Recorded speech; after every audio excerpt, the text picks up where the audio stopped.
வணக்கம். இது நம்ம கிச்சனில் நம்ம இன்றைக்கி என்ன பண்ண போகிறோம்னா இந்த தண்ணி சாம்பார் பண்ண போகிறோம். டிஃபனுக்கு ஒரு தண்ணி சாம்பார், தண்ணியாக இருக்கும் சாம்பார், ஆனால் டேஸ்ட்டாக இருக்கும். என்ன இப்போ நான் குக்கரை அடுப்பில் வச்சு ஆன் பண்ணிட்டுருக்கேன். ஒரு 2.5 டேபிள் ஸ்பூன் அளவுக்கு நான் இருக்கிற மெஷர்மெண்ட்டுக்கு இது போதும்னு நினைக்கிறேன். மசாலா அப்புறம் விட்டுக்கலாம். எண்ணெய் விட்டுருக்கேன்.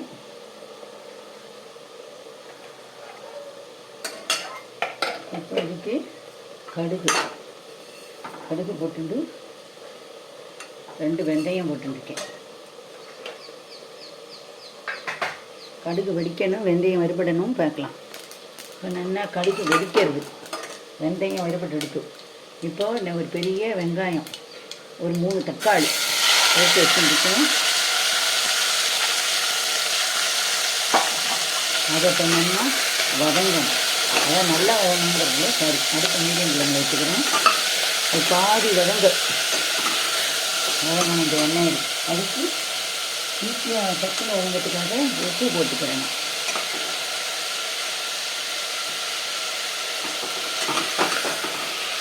உப்பு போட்டு இது வதங்க விடுறேன். வதங்கட்டும் பார்க்கலாம். பாதி வதங்கி வரட்டும். இப்போ நம்ம வெங்காயம் தக்காளி வதங்கியிருக்கான்னு பார்க்கலாம். அது வெங்காயம் தக்காளி தண்ணி சாம்பார்.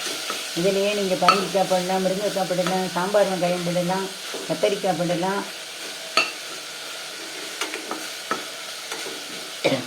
இந்தமாரி வாசனை தரக்கூடிய காய்கறி, கேரட், இந்தமாரி காய்கறிகள் எல்லாம் போட்டு பண்ணணும். இப்போ நான் கருவேப்பிலையும் ஒரே ஒரு டீஸ்பூன் அளவுக்கு வெல்லமும் போட்டுருக்கேன். அப்புறம் ஒரு டீஸ்பூன் மஞ்சள்தூள்,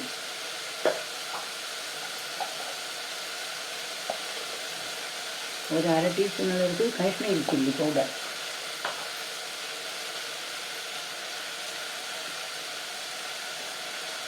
ஒரே ஒரு டேபிள் ஸ்பூன் அளவுக்கு, இன்னும் கூட கொஞ்சம் போட்டுக்கலாம் சாம்பார் கூட வரதுனால, 1.5 டேபிள் ஸ்பூன் அளவுக்கு சாம்பார் பவுடர். எல்லாத்தையும் இப்படி நல்லா ஒரு கலரணும். உப்பு தான் நம்ம முன்னாடியே போட்டுட்டோம். இப்போ என்ன பண்ணுறோம்னா முழுகிற அளவுக்கு ஜலம் விட்டுக்கணும்.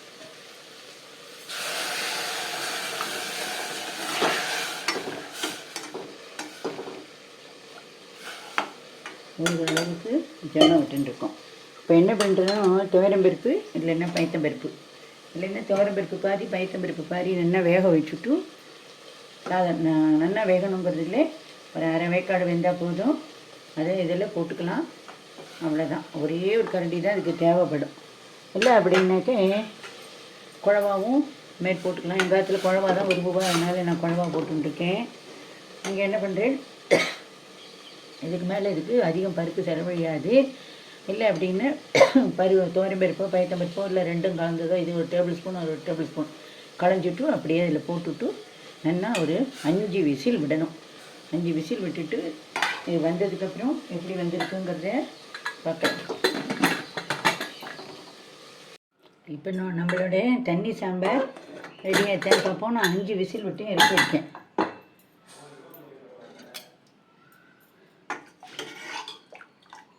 இப்போத்தில் இப்படி இருக்குது. இதில் இன்னும் கூட தண்ணி விட்டுக்கலாம்.